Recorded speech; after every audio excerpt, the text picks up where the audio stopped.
The records of the silent library. English story level 6. Deep within the desert of Darnath lay a structure most travelers dismissed as a mirage, a quiet, towering citadel of pale stone known as the silent library. It was said to house every story ever forgotten, every memory lost to time, and every truth erased from history. Few believed it existed, yet a young historian named Arian set out to find it after discovering a cryptic map hidden in an abandoned monastery. Arian traveled for days across shifting dunes, guided only by stars and intuition. The desert seemed to move around him, reshaping itself as though testing his determination. At last, he reached an unbroken horizon where the sand glowed faintly with strange symbols. When he stepped onto this shimmering ground, the air rippled, and the silent library emerged from the heat like a rising moon. Tall arches adorned with ancient runes welcomed him inside. Within the library, silence ruled like a sovereign. Endless shelves towered high above him, packed with scrolls and books bound in materials he could not identify.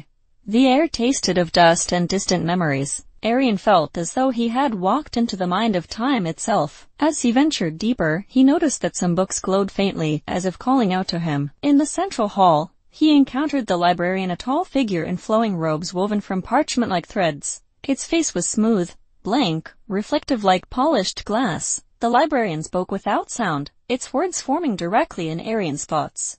It explained that this library preserves stories forgotten by the world but not by existence. Every lost memory eventually found its way to these shelves. Arian asked about a particular legend, the chronicle of the first dawn, a text rumored to contain the origins of humanity and the true source of consciousness. The librarian paused, then gestured for him to follow. They walked down a corridor where the air thickened with invisible weight, as though the memories stored here were too heavy for ordinary minds. At last, the librarian pointed to a sealed chamber. Inside lay a single book on a pedestal carved from obsidian. The book pulsed with faint silver light. Arian approached with reverence, but the librarian warned him.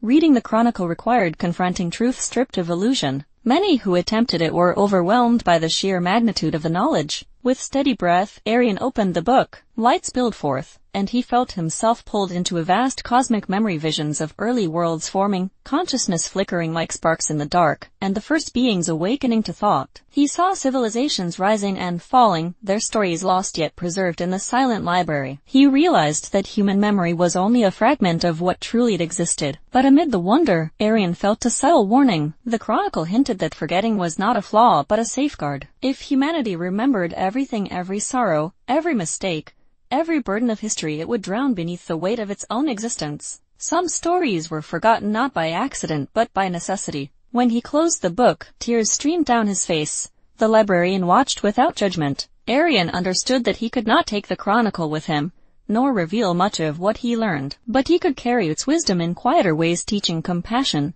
reminding others of the value of memory and the purpose of letting some things fade. As he left the silent library, the desert slowly closed around the citadel once more. Arian walked toward the horizon, forever changed, aware that the greatest truths were not always meant to be spoken, but always meant to be understood.